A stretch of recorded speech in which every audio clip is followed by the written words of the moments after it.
பெரிய ப்ரொடியூசர். தங்கர்பச்சான் வந்து அந்த ப்ரொடியூசர்கிட்ட இந்த படத்தை காமிச்சோம்னா உடனே பெரிய விலைக்கு வியாபாரம் பண்ணிடலாம் அப்படின்ட்டார். அவர்கிட்ட வந்து ஷோ போடணும். இப்போ நான் வந்து இப்படி திரும்பி உட்காந்துக்கிட்டு இப்படியே பார்த்துட்ருக்கேன் அவரை. என்ன அவங்க ரியாக்ஷன், அந்த ரியாக்ஷன் படம் இங்கே ஓடிட்டுருக்கு, இவர் ரியாக்ஷன் ஏன் நான் பார்த்துட்டு இப்படியே உட்காந்துருக்கேன். ஏன்னா இவர் இதை பார்த்துட்டு பிடிச்சா படம் வியாபாரம் முடிஞ்சு போச்சேன் மேட்ரு.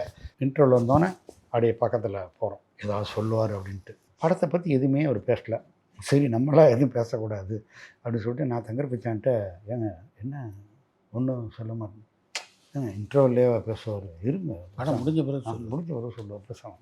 படம் முடிஞ்சதுக்கப்புறம் ஒன்றுமே சொல்லலை, இதை நடக்க ஆரம்பித்தார். அப்படி போகலாமா அப்படின்னு நடக்க ஆரம்பித்தார். அப்படியே நடந்தோம், அப்படியே பின்னால் படியில் கூடவே வந்தோம், அப்படியே காரில் ஏறினார், வரட்டுமானார், கிளம்பிட்டார். படம் பார்த்துட்டு ஒன்றுமே சொல்லாமல் போகிறாரு. ஏதாவது சொல்லிட்டு போனோம்ல அப்படின்னு சொல்லிட்டு அவர் தங்கர்பச்சான் கேட்குறேன், ஏங்க இது என்ன படம் வியாபாரங்கிறது என்ன சின்ன விஷயமா? போயிட்டு அது பேசுகிற மாதிரி தான் பேசணும், ஆஃபீஸில் போய் தான் பேசணும், இங்கேயே எல்லாம் பேச முடியும். அப்புறம் எப்போயுமே ப்ரொடியூசர் எல்லாத்துக்கும் என்னை கூப்பிடுவார். அது மாதிரி அவங்க கூப்பிட்டார்.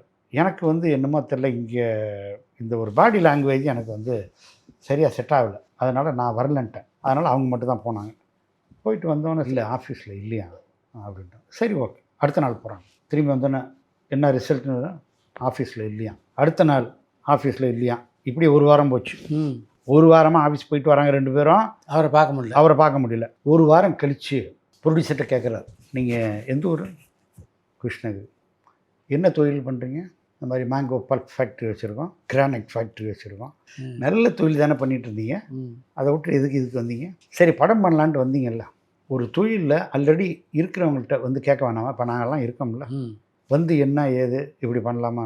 இல்லை என்ன சார், ஏங்க இது ஒரு கதைன்னு எடுத்து வச்சிருக்கீங்களா, இந்த கதை யாராவது பார்ப்பாங்களா? இவர் என்ன பேசுகிறேன்னு தெரியாமல் அப்படியே திக்குன்னு அவருக்கு அடிச்சிருக்கோம். இங்கே பாருங்கள், இதுக்கு எவ்வளோ செலவு பண்ணியிருக்கீங்க?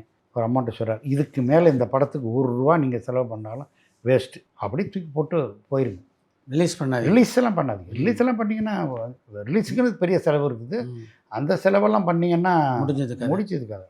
ப்ரொடியூசர் வந்து அப்படியே உட்கார்றாரு. நான் என்னான்னு கேட்குறேன், இதெல்லாம் அவர் தான் சொல்கிறாரு என்கிட்ட. அப்புறம் நான் அவருக்கு வந்து ஆறுதலை சொல்லி, அதில் ஒரு சம்பவம் தான். இடையில ஒரு முறை ஒரு ₹25 லட்ச செலவு பண்ண நேரத்தில் படத்தை விட்டுறலான்னு ப்ரொடியூசர் சொன்னார். சில காரணங்களுக்காக. சார் அப்படிலாம் கிடையாது அப்படின்னு சொல்லிட்டு திரும்ப அவரை வந்து பண்ண வச்சு கொண்டு வந்து படத்தை முடிச்சிருக்கோம்.